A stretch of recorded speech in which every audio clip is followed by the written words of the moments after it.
কেমন ছিলেন আমাদের প্রিয় রাসূলুল্লাহ সাল্লাল্লাহু আলাইহি ওয়াসাল্লাম। আল্লাহ তাআলা পৃথিবীতে যত মানুষ সৃষ্টি করেছেন তাদের মধ্যে সবচেয়ে সুন্দর, পরিপূর্ণ ও সুষম মানুষ ছিলেন আমাদের প্রিয় নবী হযরত মুহাম্মদ সাল্লাল্লাহু আলাইহি ওয়াসাল্লাম। তার প্রতিটি অঙ্গ, প্রতিটি দেহভঙ্গি, প্রতিটি হাসি ছিল আল্লাহর কারুকার্যে গঠিত এক অনন্য শিল্পকর্ম। যে একবার তাকে দেখেছে সে বলেছে, আমি কখনো তার মতো সুন্দর কাউকে দেখিনি। তার মুখমণ্ডল চাঁদের মতো উজ্জ্বল। রাসূলুল্লাহ সাল্লাল্লাহু আলাইহি ওয়াসাল্লামের মুখমণ্ডল মোবারক ছিল পূর্ণ চন্দ্রের মতো উজ্জ্বল ও দীপ্তিময়। যখন তিনি হাসতেন মনে হতো অন্ধকার রাত্রিও হঠাৎ আলোকিত হয়ে উঠল। তার চেহারায় ছিল প্রশান্তি ও মর্যাদার এমন মিশ্রণ যা দেখলে হৃদয় নরম হয়ে যেত। সাহাবী আলী আল বারা রাদিয়াল্লাহু তাআলা আনহু বলেন, রাসূলুল্লাহ সাল্লাল্লাহু আলাইহি ওয়াসাল্লাম ছিলেন এমন সুন্দর যেন চাঁদ তার মুখে ঝলঝল করছে।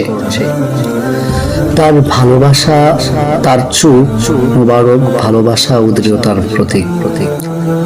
রাসূলুল্লাহ সাল্লাল্লাহু আলাইহি ওয়াসাল্লামের চোখ মুবারক দুটি ছিল বড়, গভীর ও কালো। চোখের পাপড়ি ছিল লম্বা ও ঘন, যেন প্রাকৃতিক কাজল লেগে আছে। যখন তিনি দয়া ভরা দৃষ্টিতে তাকাতেন মনে হতো ভালোবাসার ঢেউ বয়ে যাচ্ছে।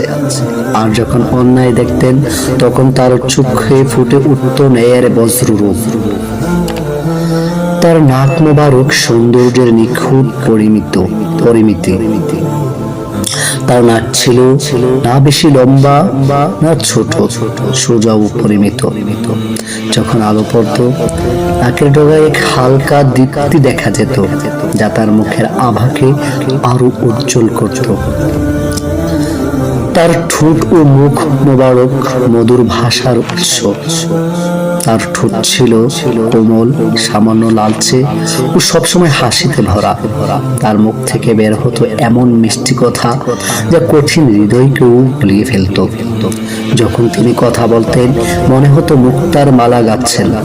শব্দগুলো পরিষ্কার, ধীর ও অর্থবহ। তার মুখ থেকে কখনো কঠোর বা অশোভন শব্দ বের হতো না। তার দাঁত মুবারক মুক্তার মতো উজ্জ্বল ছিল। তার দাঁতগুলো ছিল সাদা, ঝলমলে ও সারিবদ্ধ। দুটি দাঁতের মাঝে অতি সূক্ষ্ম ফাঁকা ছিল যা তার হাসিকে করে তুলত আরো মনোহর, আরো মুগ্ধকর। যখন তিনি